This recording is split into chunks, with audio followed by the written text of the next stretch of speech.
Bonjour, bienvenue en Petite Camargue alsacienne. Je suis Cassandra et je travaille ici.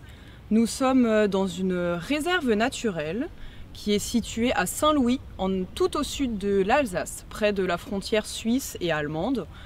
Donc ici c'est une réserve naturelle, donc c'est un espace protégé où on va vraiment préserver la nature, les espèces animales et végétales.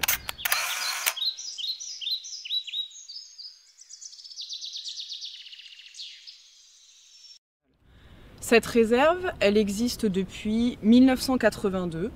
Donc c'est d'abord 120 hectares qui ont été protégés, donc c'est vraiment ici, on est au cœur du site. Et ensuite, elle a été étendue en 2006. Et là, la réserve, du coup, elle va jusqu'à Kems. Ça protège toute l'île du Rhin. Donc les différentes missions que nous avons dans ce cadre-là, c'est vraiment la préservation de cet espace naturel protégé. Nous avons aussi une pisciculture où nous élevons des saumons. Derrière moi d'ailleurs, nous avons justement les bâtiments de la pisciculture. Donc ces saumons, on les élève à but de réintroduction dans le Rhin. Et notre troisième mission, c'est justement l'accueil et la sensibilisation du public. Donc nous accueillons des petits enfants de 2 ans aux grands adultes retraités pour justement leur faire découvrir cet espace qui est quand même très préservé et plutôt magique. Donc nous sommes ici dans l'exposition sur le Rhin. On va découvrir le Rhin à l'état sauvage avec tous ses bras, ses îles et toute la biodiversité vraiment qui peut y vivre avec toutes les espèces, que ce soit des oiseaux, des poissons ou des mammifères. Et donc dans cette exposition, on va justement avancer dans le temps au fur et à mesure et découvrir ce qu'il se passe pour le Rhin. Donc il est à l'état sauvage et on va découvrir là, au sol, on voit qu'il a déjà changé, il a été endigué pour limiter justement ces crues et inondations, jusqu'à ce qu'on arrive ici à la construction du Grand Canal d'Alsace. Donc c'est le Rhin qu'on connaît aujourd'hui, et là on le voit, il est vraiment rectiligne. Donc ça, c'était vraiment pour la biodiversité un gros impact négatif, et on en subit aujourd'hui les conséquences. Nous ici à la Petite Camargue, le but, c'est de préserver justement ces espèces animales et végétales. Donc on recrée la dynamique du Rhin comme s'il était encore sauvage comme à l'époque. Et donc là, c'est ce qu'on découvre justement à travers les petites fenêtres. C'est les différentes actions et les espèces qui sont présentes ici dans la Petite Camargue.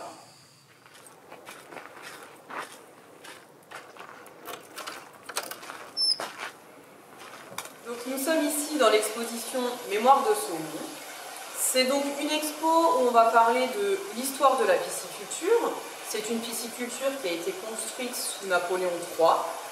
Et c'est notamment ici qu'on a découvert la fécondation artificielle. Donc c'est vraiment le sujet de la première partie de l'exposition. Et ensuite, en haut, on va découvrir justement l'espèce saumon atlantique qu'on élève toujours encore aujourd'hui, dans le but de le réintroduire dans le Rhin.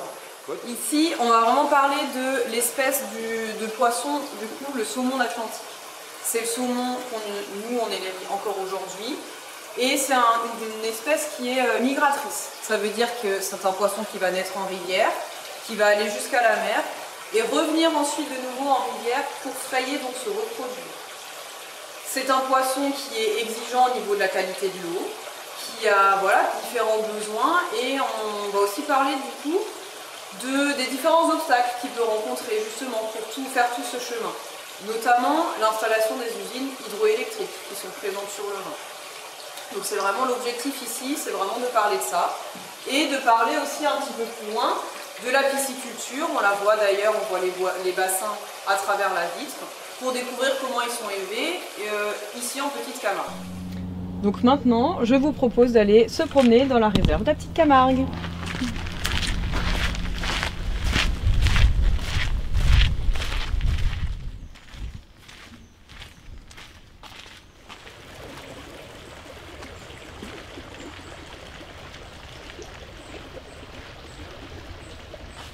Donc, dans la Petite Camargue, nous avons un petit peu partout des marais. Vous voyez qu'il y a de l'eau justement. Là, on a carrément une forêt immergée. Et c'est vrai qu'au fond, là, dans les arbres, il y a notamment des dortoirs à cormorans. Ça veut dire qu'il y a des cormorans qui, dans le même arbre quasiment, vont tous construire leur nid. Et il en est de même pour un autre arbre qu'on voit pas à l'image, je pense.